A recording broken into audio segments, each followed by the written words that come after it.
মহাভারত স্বয়ংসম্পূর্ণ এই মহাকাব্যে যেমন আছে অধর্মের উপর ধর্মের বিজয়গাথা, তেমনই আছে জীবন দর্শনের মহাশিক্ষা, যা পৌরাণিক হয়েও চিরনতুন, যা আমাদের শেখায় জীবনে নিষ্কাম কর্মের মাহাত্ম্য।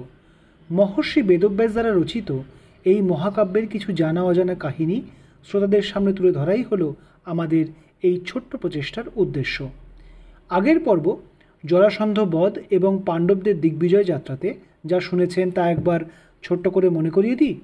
বাসুদেব কৃষ্ণের কাছে জরাসন্ধের জন্মবৃত্তান্ত জানতে পারলেন যুধিষ্ঠির আর বাকি পাণ্ডবেরা।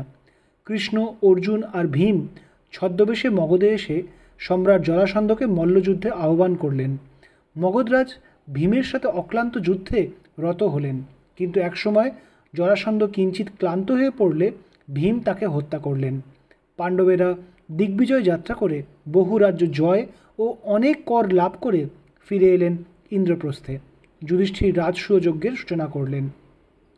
তারপর কি হলো? দিগ্বিজয়ের পর পাণ্ডবেরা ইন্দ্রপ্রস্থে ফিরে এলে মহারাজ যুধিষ্ঠির তার কোষাগারে সঞ্চিত ধনরাশির সঠিক পরিমাণ নির্ণয় করলেন এবং সন্তুষ্ট চিত্তে রাজসূয় যজ্ঞের আয়োজনে ব্যস্ত হয়ে পড়লেন। স্বয়ং বাসুদেব কৃষ্ণ এই যজ্ঞের আয়োজন নিমিত্ত এক মুখ্য ভূমিকা গ্রহণ করলেন এবং নিজে সর্বকার্যের তদারকিতে ব্যস্ত হয়ে পড়লেন। এমন সময়ে ইন্দ্রপ্রস্থে ঋষি পরিবেষ্টিত হয়ে এসে পৌঁছলেন মহর্ষি ব্যাসদেব। তাকে দেখে যুধিষ্ঠির আনন্দিত হয়ে প্রণাম করলেন। মহর্ষি বললেন, পুত্র যুধিষ্ঠির, তোমাদের সকল সংবাদই আমার কাছে বিদিত হয়েছে। শাস্ত্রে বলে উদ্যোগীনাম পুরুষ সিংহম মুপৈতি লক্ষ্মী। তুমি নিজ পুরুষকার আর উদ্যোগের সাহচর্যে আজ এই সুবিশাল সাম্রাজ্যের অধিকারী হয়েছ পুত্র। রাজসূয় যজ্ঞের যোগ্যতা তুমি অর্জন করেছ। আমি কৃষ্ণদ্বৈপায়ন ব্যাস নিজে তোমার এই যজ্ঞের ঋত্বিক হতে ইচ্ছা করি, আর আমার সাথে এই ঋষিগণ তোমার যজ্ঞ সুসম্পন্ন করবেন। এ যে আমার অতি সৌভাগ্যের বিষয় মহর্ষি, আপনি নিজে এই অধমকে কৃপা করতে এসেছেন। যজ্ঞের ঋত্বিক হিসাবে আপনার থেকে সুযোগ্য যে আর কেউই হতে পারেন না। আমি আজ ধন্য হয়ে গেলাম। আশীর্বাদ করুন যাতে সমগ্র জীবন আমি নিঃস্বার্থভাবে সকলের মঙ্গল সাধন করতে পারি। এইটাই চক্রবর্তী সম্রাট রূপে আমার একমাত্র লক্ষ্য হবে। করজোড়ে বললেন যুধিষ্ঠির। তথাস্তু। রাজধর্মে তোমার স্থির মতি দেখে আমি বড়ই প্রসন্ন হলাম পুত্র। তোমার ইচ্ছা পূর্ণ হোক, বললেন মহর্ষি ব্যাস। রাজশিল্পীগণ ব্যাপৃত ছিলেন ইন্দ্রপ্রস্থে সুবিশাল অতিথি গৃহ নির্মাণে। সহদেব চতুর্দিকে দূত মাধ্যমে যুধিষ্ঠিরের যজ্ঞ নিমিত্ত আমন্ত্রণ বার্তা প্রেরণ করলেন।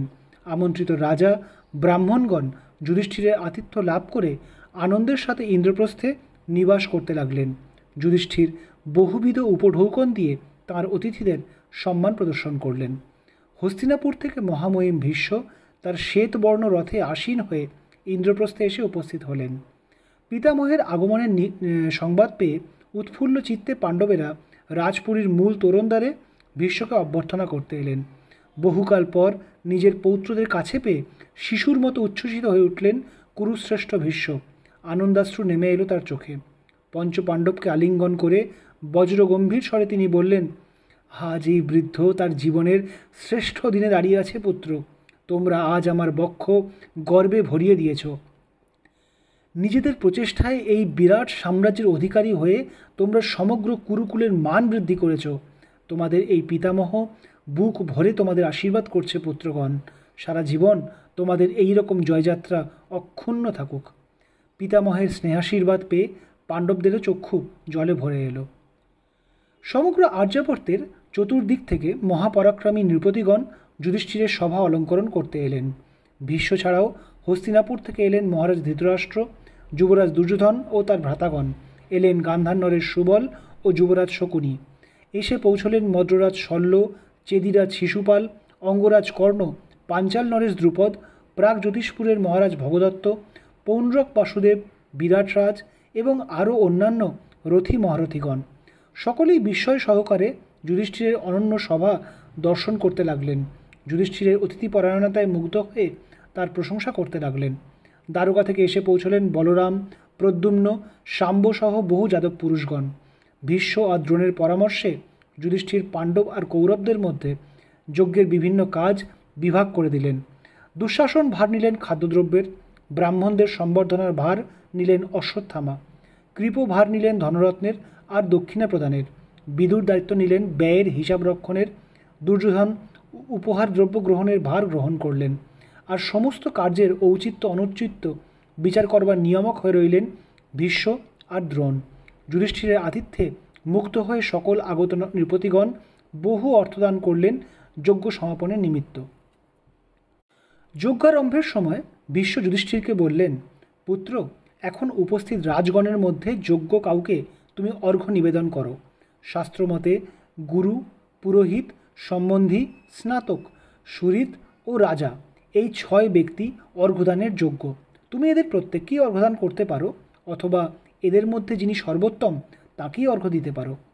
পিতামহ, আপনি স্বয়ং এখানে যখন উপস্থিত আছেন তখন আপনিই বলে দিন কে অর্ঘ্য নেওয়ার যোগ্য, বললেন যুধিষ্ঠির। তবে শোনো পুত্র, আসূর্যমিব সূর্যেন নির্বাতমিব বায়ুনা ভাসিতং লাদিতন্নচৈব কৃষ্ণনেদং সদা হিনা। অর্থাৎ জ্যোতিষ্কগণের মধ্যে যেমন ভাস্করগণ সর্বশ্রেষ্ঠ, সেরকম সমাগত সকলের মধ্যে তেজ, বল ও পরাক্রমে কৃষ্ণ সর্বশ্রেষ্ঠ। সূর্য যেমন অন্ধকারময় স্থান উদ্ভাসিত করেন, বায়ু যেমন নির্বাত স্থানকে আহ্লাদিত করেন, কৃষ্ণ সেইরূপ আমাদের এই সভাকে আলোকিত করেছেন। পুত্র, তুমি কৃষ্ণকেই অর্ঘ্যদান করে যজ্ঞের সূচনা করো, বললেন মহামহিম। তখন সহদেব কৃষ্ণের পাদবন্দনা করে তাকে অর্ঘ্যদান করলেন। কৃষ্ণ সহাস্য মুখে সেই অর্ঘ্য গ্রহণ করলেন। কিন্তু সেই মুহূর্তে সভায় যেন বজ্রপাত হলো। দাঁড়াও কনিষ্ঠ পাণ্ডব, গর্জে উঠেছেন চেদিরাজ শিশুপাল, এ কি অনর্থ করে বসলে তুমি? হতচকিত সহদেব বুঝতে পারেন না চেদিরাজের এই সহসা ক্রোধের কারণ। যুধিষ্ঠির, তোমাকে আমি ধর্মজ্ঞাতা বলেই জানতাম, কিন্তু এই হীন বুদ্ধিতার পরিচয় তুমি দিলে। সভায় এত গুণী ব্যক্তি উপস্থিত থাকা সত্ত্বেও তোমরা কৃষ্ণকে অর্ঘ্যদান করলে কী কারণে বলো? বলতে থাকেন চেদি নরেশ, যদি বয়োবৃদ্ধকে অর্ঘ্য দিতে চাও তো বসুদেব এখানে উপস্থিত আছেন, তাকে দাও। গুরুকে দিতে চাও তো স্বয়ং গুরুশ্রেষ্ঠ দ্রোণ রয়েছেন।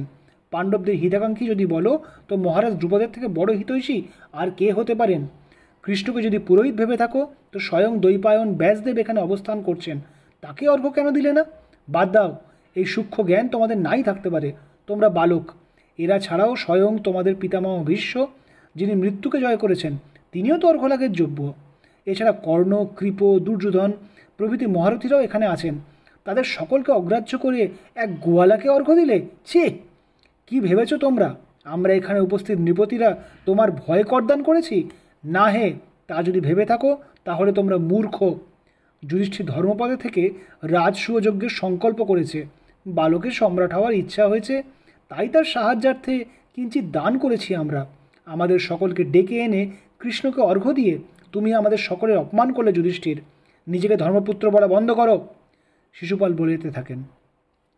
যুধিষ্ঠির করজোড়ে বললেন, চেদি নরেশ, আপনি প্রাজ্ঞ রাজনীতিক, আপনার বলা বাক্য আমাদের কাছে উপদেশ, কিন্তু এইটা সঠিক সময় নয় এইসব আলোচনা করার।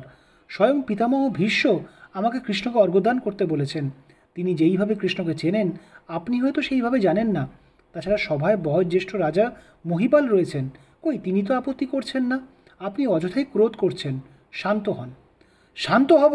আমি শান্ত কেন হব যুধিষ্ঠির? বললেন শিশুপাল। আর এই যে বাসুদেব কৃষ্ণ, ওইখানে বসে মিটিমিটি হাস্য যে বড়, তোমার লজ্জা করে না পাণ্ডবদের থেকে অর্ঘ্য নিতে? মগধ সম্রাট জরাসন্ধকে ছল করে কে হত্যা করিয়েছে সেটা এই সভায় উপস্থিত সকলকে বলো। কুকুর যেরকম নির্জন স্থানে ঘি পেয়ে কৃতার্থ হয়, তুমিও তেমনি পূজা পেয়ে গৌরবান্বিত হয়েছ। অযোগ্য হয়েও তোমাকে পাণ্ডবদের পূজা প্রাপ্তিতে কৌতুক লাগছে, তাই না? লজ্জায় তোমার মাটিতে মিশে যাওয়া উচিত। না, এই সভায় আমি আর থাকবো না। পাণ্ডবরা হীন, আর তার চেয়েও বড় নীচ এই কৃষ্ণ। আমি চললাম, বলে সভায় আসন ছেড়ে উঠে পড়লেন শিশুপাল। জলদগম্ভীর স্বরে ভীষ্ম বললেন, চেদিরাজ, নিজের সীমা লঙ্ঘন করো না। কৃষ্ণ সর্বলোকের অর্চনীয়, তিনি ত্রিলোকের মধ্যে প্রবীণতম। জন্মাবধি কৃষ্ণ যা যা কর্তব্য করেছেন তার সকলই আমি লোকমুখে শুনেছি। যশ, শৌর্য ও কীর্তিতে কৃষ্ণ সকলের মধ্যে শ্রেষ্ঠ। ব্রাহ্মণদের মধ্যে যিনি জ্ঞানবৃদ্ধ, ক্ষত্রিয়দের মধ্যে যিনি সর্বাধিক বলশালী, বৈশ্যদের মধ্যে যিনি সর্বাপেক্ষা ধনী, আর শূদ্রদের মধ্যে যিনি বয়োজ্যেষ্ঠ, তিনিই প্রবীণ বলে গণ্য হন। এখানে উপস্থিত সকলের চেয়ে কৃষ্ণের বল অনেক বেশি, আর তাই অনেক প্রাজ্ঞ নৃপতি থাকলেও আমি গঙ্গাপুত্র ভীষ্ম কৃষ্ণকেই পুজোর যোগ্য বলে মনে করি, আর তাই যুধিষ্ঠিরকে সেইরূপ পরামর্শই দিয়েছি। তুমি নিজের মূর্খতার কারণে এই সরল সত্য হয় বুঝতে পারছো না, নয়তো ইচ্ছা করে অবজ্ঞা করছো। তোমার যা ভালো মনে হয় করো। কৃষ্ণ প্রবীণতম? হা, হাস্যকর। শুনুন উপস্থিত নৃপতিগণ, আপনারা শুনুন। কুরুকুলের মহির ও ভীষ্মের প্রলাপ শুনুন আপনারা। কৃষ্ণ শুধু এক ছলকারী গোয়ালা, আর কিছু না। আমি চেদিনরের শিশুপাল। এই মুহূর্তে পাণ্ডবদের আর কৃষ্ণের বিরুদ্ধে যুদ্ধ ঘোষণা করছি। আপনারা যারা এই যুদ্ধে আমার সাথী হতে চান, আমন্ত্রণ রইল, বললেন শিশুপাল। সভায় উপস্থিত শিশুপালের অনুগত রাজারাও এবার অস্ত্র ধারণ করতে উদ্যোগী হলেন। ব্যাকুল হয়ে যুধিষ্ঠির পিতামহ ভীষ্মকে বললেন, এ কি অনর্থ উপস্থিত হলো পিতামহ? শুভ লগ্নে এইরকম বিপদ? আমি যজ্ঞের সংকল্প করেছি। এই সময়ে আমাকে যদি অস্ত্র ধারণ করতে হয় তো সেটা শাস্ত্রবিরোধী কার্য হবে। কিন্তু চেদিনরেজ নিজের সীমা অনেকক্ষণ আগে লঙ্ঘন করেছেন। তিনি দুরাত্মা। আপনি এর প্রতিকারের রাস্তা দেখান। শান্ত হও পুত্র, এত ব্যাকুল হওয়ার কিছুই নেই। কুকুরের দল যেরকম প্রসূত সিংহের সামনে নিজেদের বীরত্ব দেখাতে চায়, তেমনই এরা কৃষ্ণের সামনে নিজেদের বল দেখাতে চাইছেন। মূর্খ এরা। স্বয়ং কৃষ্ণই এর প্রতিকার করবেন, বললেন ভীষ্ম। কি বললে তুমি ভীষ্ম? কৃষ্ণ প্রতিকার করবেন? হা হা, তুমি নিজে একটা কুলাঙ্গার। বৃদ্ধাবস্থায় তোমার মতিভ্রম হয়েছে। এত বড় জ্ঞানী হয়েও তুমি ওই গোয়ালাটাকে পূজা করছো। কৃষ্ণ নিজের বাল্যাবস্থায় যেসব লীলা করেছিল সেসব আর যে কেউই করতে পারে। কৃষ্ণ স্ত্রী হন্তারক, পুতনাকে বধ করেছিল সে। ও নিজেকে জগতের শ্রেষ্ঠ ভাবে, আর তুমিও তাই মনে করো। আর তোমার নিজেরই কি ধর্মের ঠিক আছে নাকি? কাশী কন্যাদের হরণ করেছিলে তুমি, মনে আছে? তোমার সামনে অন্য একজন তোমার ভাতৃজায়াদের নিয়োগ প্রথায় গর্ভসঞ্চার করেছিল। তোমার ব্রহ্মচর্য মিথ্যা। তুমি আসলে একটা ক্লীব। আমাকে ধর্ম শেখাতে এসো না। চেদিরাজ, আর একটা নীচ বাক্য বললে আমি গান্ডীব ধারণ করতে বাধ্য হব, চিৎকার করে ওঠেন অর্জুন। গান্ডীব ধারণ করো বা নাই করো, তুমি আমার সামনে এক মুহূর্ত দাঁড়াতে পারবে না অর্জুন। চুপ করে নিজের স্থানে বসে থাকো, বললেন শিশুপাল। শান্ত হও পুত্র অর্জুন, তুমি এই পাপাত্মার জন্মের কাহিনী জানো না। জন্মের সময় শিশুপালের 3 চক্ষু আর 4 হাত ছিল। তার জন্মের সময় দৈববাণী হয়েছিল যার স্পর্শে এই শিশুর অতিরিক্ত 2 হাত খসে যাবে আর 3য় চক্ষু বিলুপ্ত হবে, সেই এর বিনাশ করবে।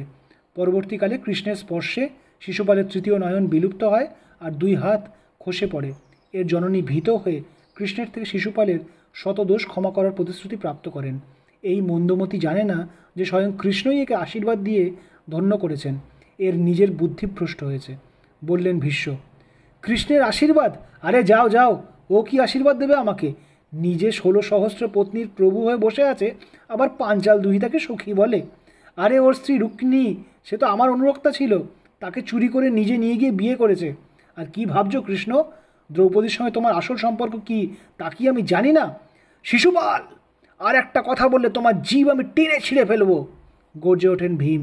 আরে যা যা, তুই যুদ্ধ করবি আমার সাথে? পেটুক হস্তি, তোকে এই মুহূর্তে পতঙ্গের মতো টিপে মেরে ফেলবো আমি, বললেন শিশুপাল। চেদিনরেশ, সহসা কৃষ্ণের স্বরে স্তব্ধ হয়ে যায় রাজসভা। কেউই লক্ষ্য করেননি কখন যেন কৃষ্ণের হাতে উঠে এসেছে তার অমোঘ অস্ত্র, সুদর্শন চক্র। তোমার মাতাকে দেওয়া প্রতিশ্রুতি অনুসারে আমি তোমার শতদোষ ক্ষমা করেছি, কিন্তু আমার স্ত্রী আর প্রিয় সখী পাঞ্চালীকে অপমান করে তুমি নিজের নীচ মানসিকতার পরিচয় দিয়েছ। আর নয়, স্ত্রীজাতির অপমান এই কৃষ্ণ কখনোই সহ্য করবে না। এই দণ্ডেই তোমার মস্তক আমি ছেদন করব। চোখের পলক পড়তে না পড়তেই কৃষ্ণের নিক্ষিপ্ত সুদর্শন চক্র আঘাত করল শিশুপালকে। তার মস্তক কর্তিত হয়ে ভূমিতে লুটিয়ে পড়ল। সকলে বিস্ময়চকিত হয়ে দেখলেন যে শিশুপালের শরীর থেকে উজ্জ্বল একটি তেজ নির্গত হয়ে কৃষ্ণকে প্রণাম করে তাঁর শরীরে প্রবেশ করল। সকল নৃপতিরা করজোড়ে কৃষ্ণকে প্রণাম করলেন। এইবার যুধিষ্ঠিরের রাজস্ব যজ্ঞ নির্বিবাদেই সম্পন্ন হল। যজ্ঞের শেষে যুধিষ্ঠির রাজ চক্রবর্তী সম্রাট হয়ে উঠলেন, কিন্তু যুবরাজ দুর্যোধন মাতুল শকুনির চোখে ঈর্ষার ঝলক কেন দেখা দিল? কি ঘটবে এবার? আজ এইখানেই শেষ করছি। আগামী পর্বে মহাকাব্য মহাভারতের আরও কিছু কাহিনী নিয়ে আবার আমরা আপনাদের কাছে আসব। ভালো লাগলে জানাতে ভুলবেন না। ধন্যবাদ।